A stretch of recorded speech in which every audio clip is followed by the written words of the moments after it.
تخيل إن في مكان على الأرض العلماء نفسهم بيقولوا مجرد ما تخشه ممكن تموت بالبطيء، والمكان دوت اسمه تشيرنوبل اكسلوجين زون. والمكان دوت سنة 86 حصل فيه كارثة كبيرة. الكارثة دي كانت حصلت بسبب إن اتضرب نووي في المدينة، ومن الإشعاع ومن كتر ما الإشعاع كان فظيع وقوته كانت كبيرة، يعتبر أوروبا كلها اتدمرت بسبب الإشعاع دوت. لكن الكارثة دي أكتر مدينة اتدمرت بسببها مدينة اسمها رياض. المدينة دي كان فيها 30,000 بني آدم، وال30,000 دول خرجوا من المدينة بعد الكارثة دي في ثانيتها، وخرجوا على طول أحياء.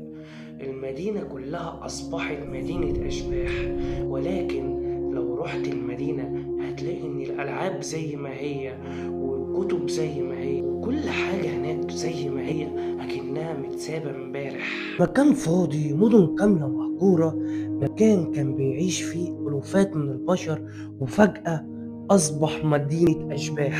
السبب والصدمة هقولك عليه دلوقتي. السبب يا عزيزي إن كل العلماء أول ما راحوا هناك قبل ما يكتشفوا الكارثة الأكبر اللي أنا هقولك عليها، هم أول ما راحوا حسوا إحساس غريب جدا، وبيقولوا إن إحنا ما كناش قادرين نستحمل ولا ناخد نفسنا في المدينة.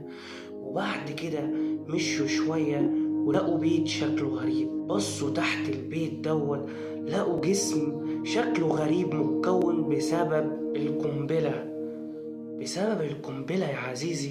عملت شكل رجل فيل في الأرض، والشكل دوت مرعب. والعلماء بيقولوا إن مجرد وقوفك قدامه دقيقتين بالظبط ممكن تموت فورا. هتموت فورا ليه بقى يا عزيزي؟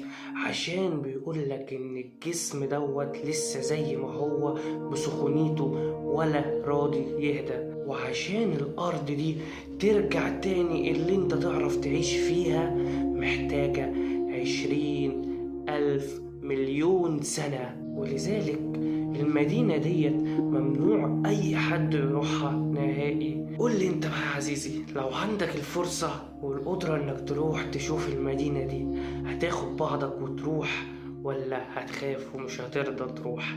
ما تنساش ترد عليا في الكومنتات وتعمل لايك وانت ماشي. سلام يا عزيزي.